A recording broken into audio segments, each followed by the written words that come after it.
Brooke. Welcome back to my channel. Since you're here, please go ahead and subscribe to my channel. I do a ton of lifestyle content like fashion reviews, and health and nursing stuff. Today's topic, I'll be going to the nursing side.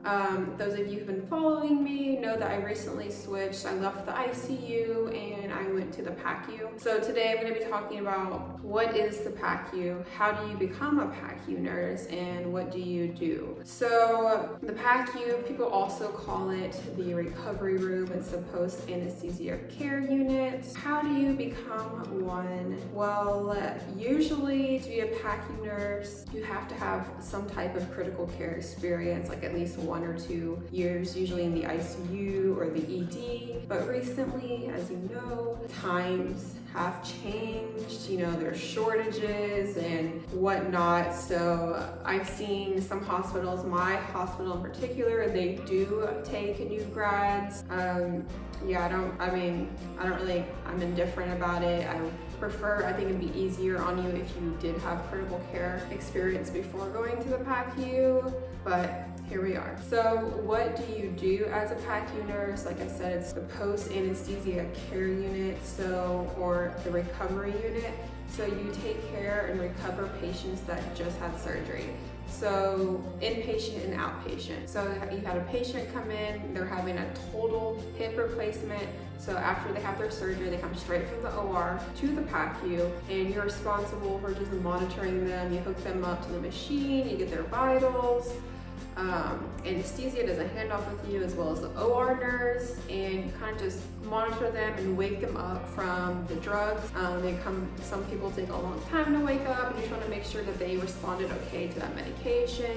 And once they're waking up, we're also responsible for managing their pain. We can't take the pain most of the time completely away, but we do have to manage it. So you'll be giving drugs like Dilaudid, Valium, fentanyl. So you just want to manage their pain, and then hopefully whenever they reach the discharge criteria, like they're awake, sometimes you have to urinate before you leave, and their pain is well managed, then you will discharge them and do discharge instructions and send them home. And if they're inpatient, you just have to watch them until they wake up and they're kind of back at their baseline, and then you can send them back up to the floor or wherever they came from. So yeah, it's pretty easy. I feel like the PACU is a luxury nursing job in a way, because if a lot of people are tired of bedside, they've been burned out, they just don't like it anymore. PACU is like a nice fresh breath of air. Like I said, it's not like bedside. You don't do total complete care. You just have them for a short amount of time, either send them home or send them back up to the floor. Pretty much the only meds you give are pain meds like narcotics and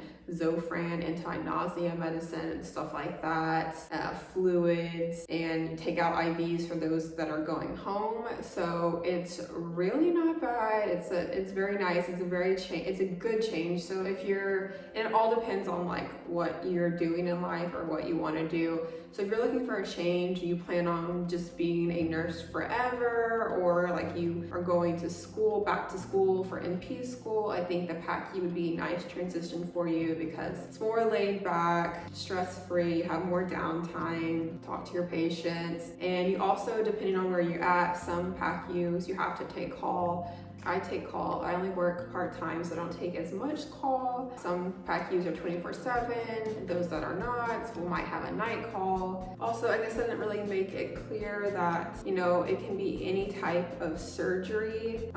So you could have, most of the patients are somewhat healthy, because, they kind of have to be if they're going to be having a major surgery, as in like a replacement or something. But not all patients come out stable. For the most part, they do. Every now and then you'll have some complication like blood loss, or like severe vomiting, or blood pressure issues. issues or heart rate issues. So that's when the critical care experience comes in handy. Like for instance, I've had a patient recently that went to AFib, RVR, his heart rate was like 190, and I had to start, notify the anesthesiologist, do an amnio bolus, start an amnio drip, and his blood pressure was getting low, had to give him fluids. So just that critical care experience is helpful, and so far in the PACU, I don't think, well, maybe at my last job, I think I've had like one code blue in the PACU,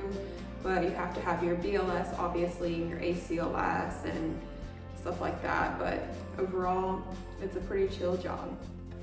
But PACU nursing is really not bad. That's pretty much all I have to say about it. If you have any questions, let me know in the comment section. But that's it. I will see you guys next time. Be sure to subscribe and follow me on Instagram.